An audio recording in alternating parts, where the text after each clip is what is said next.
Welcome back to the NASCAR Euro Series. We're back from summer break and we return to the Czech Republic at Autodrom Most. Always a highlight of the calendar thanks to the local fans, but also thanks to the challenges of this circuit. Just 2.6 miles in length, and yet somehow 21 corners await our drivers. It's going to be a very challenging weekend for all concerned.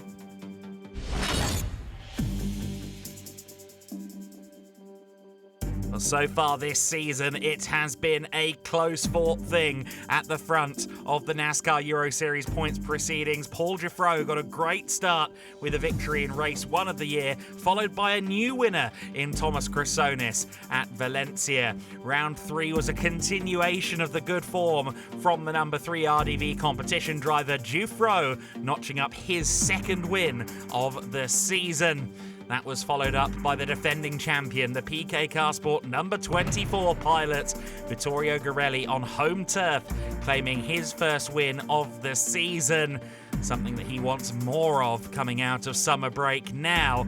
This is his only win so far this year, and that's because the previous champion, the 2023 champion, Illumitech Racing's Gianmarco Ercoli, swept the weekend at Brands Hatch. Vittorio Garelli still leads the championship, but Gianmarco Ercoli is on a mighty run of form.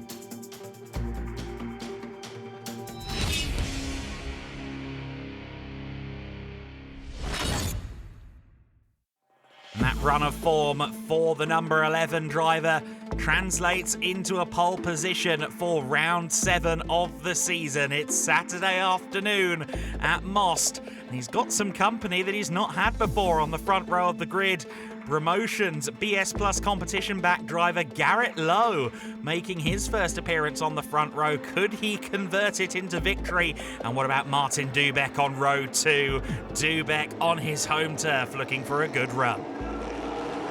We're underway and racing for round 7 of the NASCAR Euro Series, and it looks like it's going to be a good run to the first corner from Ercoli. He's pretty much nailed that. Martin Dubek's gotten a good start as well. He squeezes out Garrett Lowe and moves up into second place. That's going to be delightful for the fans. We saw Jack Davidson there running out a little bit wide going out of turn 2. He lost some places, but by and large, through that pinch point that is the first chicane here at Autodrom Most, that was actually relatively clean. Someone touched some wood. I've got some nearby. It's going to be okay.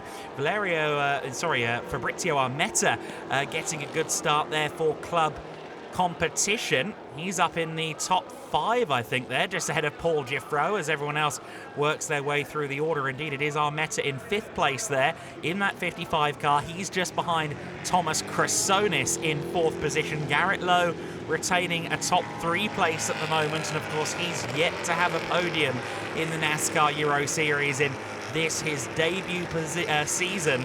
Of course, going straight into the Pro Division as well, an immense challenge for the American racer. And it's a challenge he's been measuring up to so far. Brands Hatch was maybe a bit of a challenge. He was on the back foot after issues in qualifying for both of the races. However, he does look strong, but Thomas Chrysonis going to the inside line at turn 20. One of the favoured overtaking opportunities around this circuit is that penultimate corner. Of course, though, the most obvious and perhaps the most inviting, but also the one where it can often go quite wrong, is this, the first corner, and Chrysonis has a good run. He's looking to the inside line. I don't think he's quite going to be close enough or have enough car alongside him. Garrett Lowe having to make room for Chrysonis, but he keeps his nose ahead, will retain third place for the time being. What about Armetta? Can he get involved here? Feels like more and more of a regular sight to see that club competition car up there, and Chrysonis is up into 3rd place. He did get a good run there out of turn 2, and Garrett Lowe having to settle for 4th position for the time being. Can he mount a response, or is Armetta going to make things hard for him? You see there Sebastian Blakemolen just behind as well in P6. Blakemolen, who hasn't had any particular headline-grabbing results this year, but he keeps finishing well within that top 10, scoring strong points, and that puts him into the top 5 in the championship at the moment. Of course, those big results, getting wins on the board, does convert nicely into championship points. This is the final weekend of regular season before we start scoring double points in the playoffs. And Vittorio Garelli wants to try and move up the field. He started on the 5th row of the grid with brake issues in qualifying. He's in 7th place there behind Sebastian Bleekemolen, and Vittorio Garelli not running in the top 5 is something we see very rarely indeed. Jack Davidson just behind him running P8. Davidson with a new look after the summer. He's been working very, very hard on his fitness and his training regimen in and out of the car. And that's been great to see. He's come back looking like a new driver. And he's running very well in P8 at the time, or for the time being. Giuffreau just behind him in 9th. That's a bit disappointing for Paul Giuffreau, who started on the 2nd row of the grid. Here comes Jack Davidson, chasing up the Lux Motorsport car. And he moves up into 7th place. That looks a bit too easy. Does Garelli have a problem? Yes, Garelli is slowing, and the fact that he kind of nursed that car into turn 20 makes me think that potentially those brake issues are back in the number 24 PK Car Sport machine. They reported brake trouble during qualifying, and Garelli is not going to be a happy driver. They might try and get him back out there, though, because the fastest laps in race number 1 of the weekend will determine the grid for race number 2. Meanwhile, Thomas Chrysonis is certainly not comfortable in 3rd place. Garrett Lowe is mounting a comeback here. He's being offered the outside line around turn number 20. Chrysonis on the inside. Garrett holds on around T20. Can he do it around turn 21 as well? He does. It's going to be side by side down the main straight, and this is determined racing from Lowe. I must say as well, very clean racing from Chrysonis to offer up the racing room. Can Garrett Lowe get it done on the brakes into the first corner? He's actually a bit earlier on the brakes there, but rolls it into the turn a little bit more. Still side by side as they head towards turn number 2. Garrett Lowe has the inside for T2. A little bit of muscling, and he's through into P3. He returns to the podium positions. I think Chrysonis may regret slightly running him that fairly through turn 20 and turn 21. But Thomas is always considering not tearing the car up. Of course, he's also racing in the open division himself in that machine. Jack Davidson, meanwhile, they're looking to the inside for 6th place. Up against Bleekemolen, but now Paul Giuffreau trying to fire back on the Scotsman. Certainly, Giuffreau would have expected at a bare minimum a top 5 result today, and that's not currently looking likely. Look at Giorgio Maggi in the number 33 machine, the Speedhouse car. A look to the inside there, but has to slot in behind Giuffreau, who in turn fires his way past Jack Davidson. That's Giuffreau up into 7th position then, and oh, goodness me, almost throws it away immediately there on the gravel. Davidson with a good run out of turn 2, at least compared to Giuffreau's rally crossing. I'm not sure he's going to draw alongside far enough. No, he's not. Davidson has to settle for P8 for now. But Paul Giuffreau looking a little bit scrappy. I do wonder if maybe that car's not quite feeling right underneath him. Liam Hazeman's joining the fight as well in 10th position. As we now take a look on board with Paul Giuffreau. Bleekemolen ahead of him again. This is for 6th position. He has a look to the inside line and he gets it done at turn 20. Sebastian Bleekemolen losing a position then. Can he fire back? He's going for that slipstream down the main straight here. Giuffreau's going to hug that concrete wall and claim the inside line into turn number 1. Bleekemolen will have to go the long way around the outside. It's not going to work out for him on this occasion. Giuffreau then up into 6th, at least for now, definitively. Dubek, meanwhile, running a fairly lonely race, but I think he'll take a lonely race in P2. And what about this man, Gianmarco Ercoli? We haven't really seen him since the first corners of the race. He's driven off. He's 5 seconds up the road from that number 7 car of Martin Dubeck. Gianmarco Ercoli, Illumitech Racing and their technical partners at Cal Racing really seem to have hit their stride, and that momentum from Brands Hatch has followed them through the summer.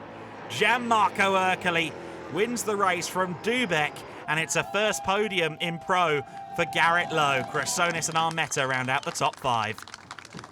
The team at Illumitech are delighted, and the home fans are elated as well to see Dubeck on the podium.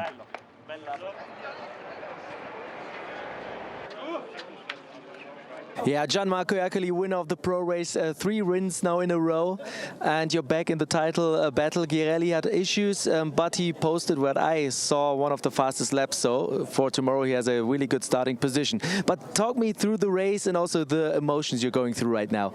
So, an incredible emotion here, because starting the first row is my first time here. This track don't arrive never for me a good result, and I stay too much focused the summer break. Is incredible job of the team because the car is perfect.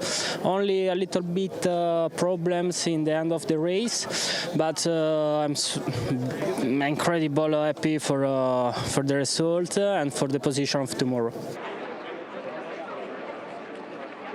Garrett, first time on the overall podium in a NASCAR race. You had the front row start. You even had to battle for the 3rd place. Get the position back against Thomas Chrysonis, a race winner in this series. How happy are you? Yeah, really happy. I mean, we had a slow weekend to start in the wet. We only had 8 laps of dry practice before we qualified. So I can't thank the promotion and BS Plus competition team enough for helping us get here. We did struggle the last couple weekends, but we bounced back. Did a little testing, learned a little bit, and come back and finally on the podium. I've heard you've tried this track in a normal street car. It was a Skoda Octavia, I think, right? I did. I had a good friend hook us up there. Big shout out to Eddie and Pete for helping get me some track time. Just something to familiarize myself with these tracks that I've never been to, never seen. And yeah, so that helped a lot. All right, enjoy this podium ceremony. Thank you so much. Back to you, Adam. Well, great to see Garrett Lowe on the podium. The locals delighted to see Martin Dubeck up there as well. But a huge blow in the championship in favour of Gianmarco Ercoli. He takes the championship lead, while Vittorio Girelli classified 21st. However, Girelli did set a quick time. He did get back out there on the track, and that'll net him pole for Sunday. Garrett Lowe winning the junior trophy. Claudio Remeggio Capelli on top in Challenger. Moving on then to the Open Division, where Martin Dubeck is looking to defend his crown in front of his home fans.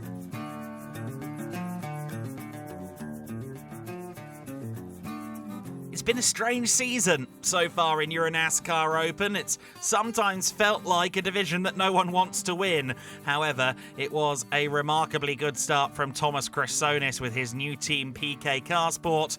Martin Dubeck proved in round 2 that he was still a factor in the championship, winning his first race of the season. Chrysonis doubled up in Vallelunga with round 3 going his way, and then Martin Dubeck with his second win coming in round number 4, albeit with a car that was struggling towards the end.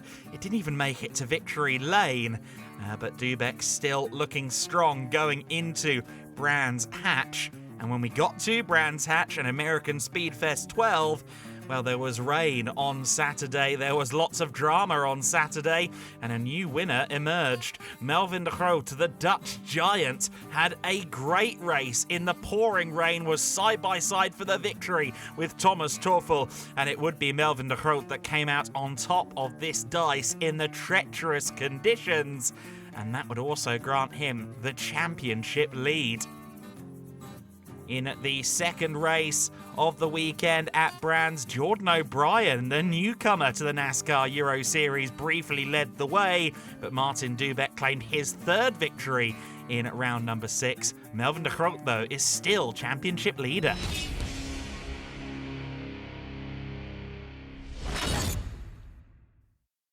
Could he really resist pole position? Martin Dubeck had a great qualifying, a very, very narrow set of margins, though, in qualifying within the open division. So this race should be a thriller. We're into Saturday evening here at the Autodrom Most. It's Dubek and Chrysonis, Mulders and Linster, your top four. And then Melvin Groot should be on row 3. However, he is not there. He's starting at the rear of the field with what seems like a car issue. That's a big blow for the championship leader. Dubek at the front of the order. He locks up. Gambarotto in the number 11 car goes straight on. There's lots of contact all through the field. Looks like Bruno Mulders may be leading. He's got Jordan O'Brien alongside him. They were fighting it out for the lead as we get a look there at Florent Richard, who has had an issue. Jordan O'Brien got through into the race lead, and that was a good launch from the return to green flag, but was it too good? Jordan O'Brien leaps into a race lead, and for the second consecutive event, Jordan O'Brien just making his third start here today in the NASCAR Euro Series. He once again has found his way to the front. He started the race in 9th position. By the time they got to turn 3, he was the race leader. Mulders, Capelli, the number 9 of Sandro Tavac-Kalatza, following them. There's Martin Dubek outside the top 5. That is not where he'd have liked to have been off a pole position start for sure. You see just ahead of him there Valerio Marzi in the number 55 car. That's, of course, the club competition entry that was being driven by Valerio Marzi earlier on, and it's the sister car to the race-leading machine of Jordan O'Brien. Dubek looks to the inside. Oh, and there's contact further back. Thomas Toffel has been spun around. Dubek has slowed up as well. I think he's been ever so slightly caught out, and Patrick Schauber goes to his inside line for turn 20. Chrysonis on the outside, almost 3 wide on the fringes of the top 10, which is where none of those 3 drivers would expect to be. Dubek, Chrysonis and Schauber all expect to be fighting for the lead in this division. You see just ahead of Dubek there, Jill Linster in the number 30. Great to see him back with us and back to the speed we expect from him after he's been struggling with some illness this year. And what about this one?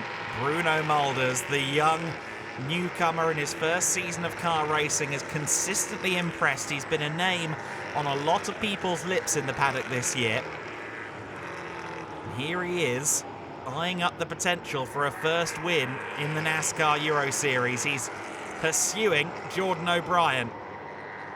Can he find a way past the American?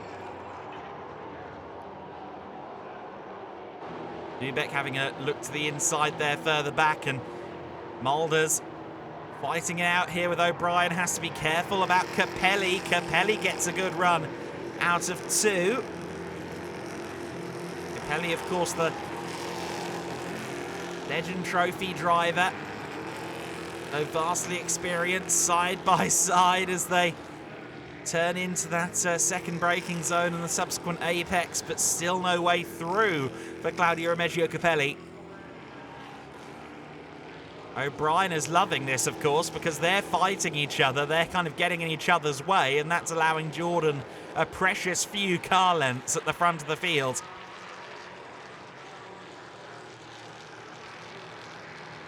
Could O'Brien make this one work? I believe that the start that I mentioned looked a bit too good. Might be getting investigated, so that's going on behind the scenes, which could be a problem for Jordan O'Brien. But he needs to focus forward for the time being. There's nothing he can do about it for now, as Jill Linster is trying to move up to 4th place here at the expense of Sandro Tavac-Kalatza in the Team Georgia by RDV competition entry. Oh, Tavac-Kalatza turns in there at turn 21. Cuts Linster's nose off, and that's going to give the opportunity now to Martin Dubek, who draws alongside here to move potentially into 5th place. He's got the nose ahead, but we've seen drivers can hang it around the outside at the first corner. Oh, Tamak Kalatsa out of shape. Ahead of that battle, Dubek, though, moves into P5.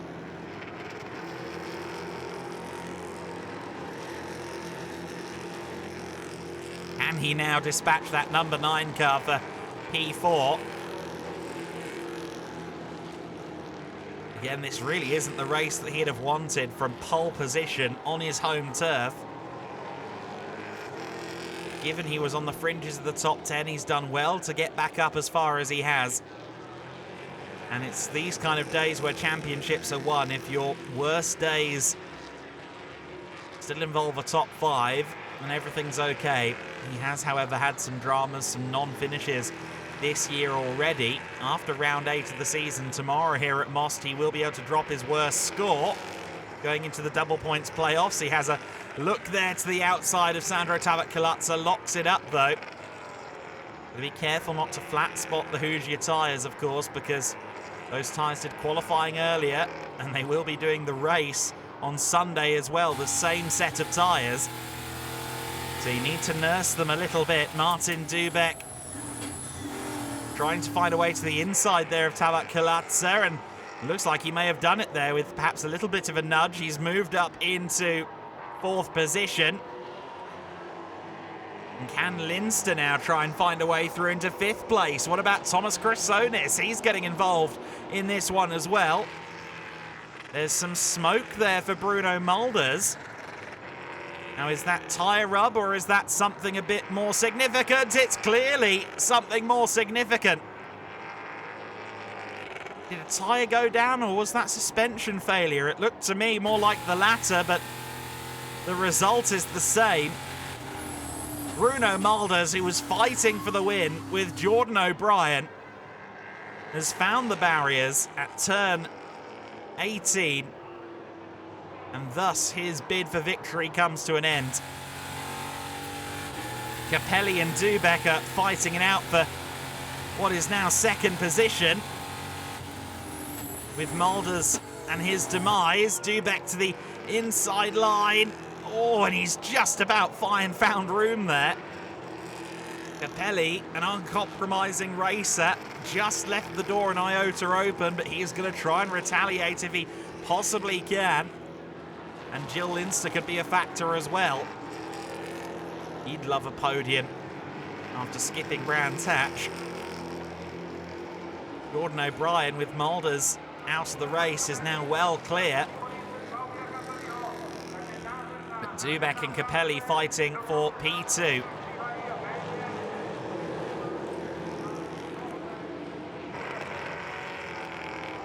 Second, third, fourth, and then lurking in the background in 5th place is Thomas Chrysonis. He'll be willing them on to keep fighting and see if he can close in. O'Brien will be willing them on to keep fighting so they don't get anywhere near him. Dubek heads out onto the main straight. Capelli is quite a way back. I'm not sure he's going to be able to get it done from there. You can see Linster in the mirrors there at the top of the windscreen as well. Oh, Capelli was late on the brakes. I think he locked up there as well. And he tags Martin Dubek. That's not going to be popular with the fans. That's not going to be popular with Martin. It's going to be popular with Thomas Chrysonis as he moved up into 3rd place. Is he even potentially ahead of Linster? I think Linster had to take evasive action. And I'm hearing here that as Jordan O'Brien crosses the line, unfortunately, a penalty has been handed down because of that restart being a bit too quick and a bit out of formation. Therefore, with a penalty also applied to Jill Linster for some reckless driving, it's going to be a win for Chrysonis. What was that for a race? Yeah, it was a great race. The start was perfect. I gained like 6 positions at the start, so it was very lucky moment for me.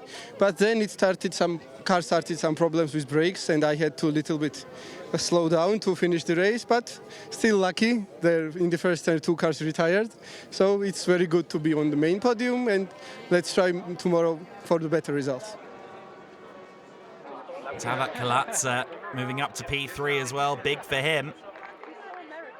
Gordon O'Brien still wins the Master Trophy classification. He's second in the final results overall. Melvin Groot wins Legend Trophy but falls back in the overall championship considerations. A dramatic day, Chrysonis winning in Open. Dubek unfortunately not satisfying his home fans, but he has the opportunity to do it again on Sunday as we return to Most for round 8 of the season.